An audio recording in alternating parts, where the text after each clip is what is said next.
क्या आपने कभी गौर किया है कि एक ही दवा किसी पर अमृत की तरह काम करती है तो किसी के लिए बेअसर साबित होती है।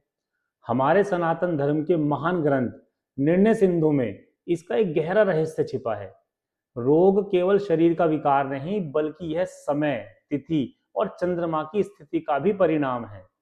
आज कर्म कथा में हम जानेंगे कि लंबी बीमारी से जूझ रहे किसी व्यक्ति के लिए मेडिसिन शुरू करने का सही समय क्या है, और वो कौन सा रोग शांति स्नान है जो असाध्य रोगों में भी प्राण फूंक सकता है।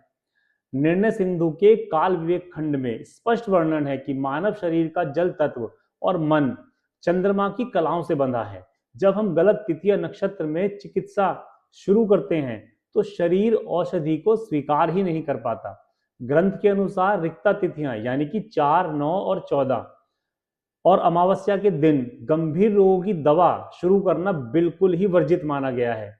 इसके विपरीत शुभ नक्षत्रों में जैसे कि अश्विनी, रोहिणी और पुष्य में शुरू की गई चिकित्सा शरीर के प्राण तत्व को जागृत कर देती है।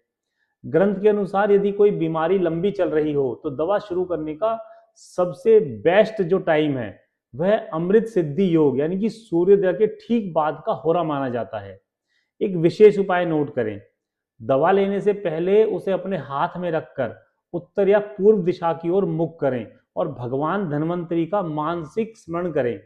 निर्णय सिंधु में बताया गया है कि औषधि को चंद्रमा की चांदनी में एक रात रखकर अगले दिन शुक्ल पक्ष की द्वितीया, पंचमी या सप्तमी तिथि को ग्रहण करने से वह संजीवनी के समान गुणकारी हो जाता है। यह विधि विशेषकर उन रोगों में कारगर है जहां मानसिक तनाव या कमजोरी अधिक हो, और असाध्य रोगों के निवारण के लिए निर्णय सिंधु में औषधि स्नान का एक उल्लेख है। इसमें जटामासी हल्दी, वच और सुगंधित द्रव्यों को जल में मिलाकर विशेष नक्षत्रों जैसे कि हस्त या रेवती में स्नान करने का एक विधान दिया है।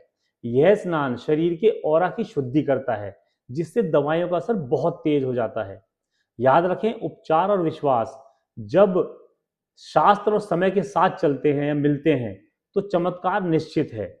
अगर आपको यह जानकारी बहुत मूल्यवान लगी हो तो इसे उनके साथ साझा करें जिन्हें इसकी सबसे अधिक आवश्यकता है। धर्म और कर्म की ऐसी ही गहरी कथाओं से जुड़े रहें और सब्सक्राइब करें कर्म कथा बाय विनीत को। जय श्री श्याम।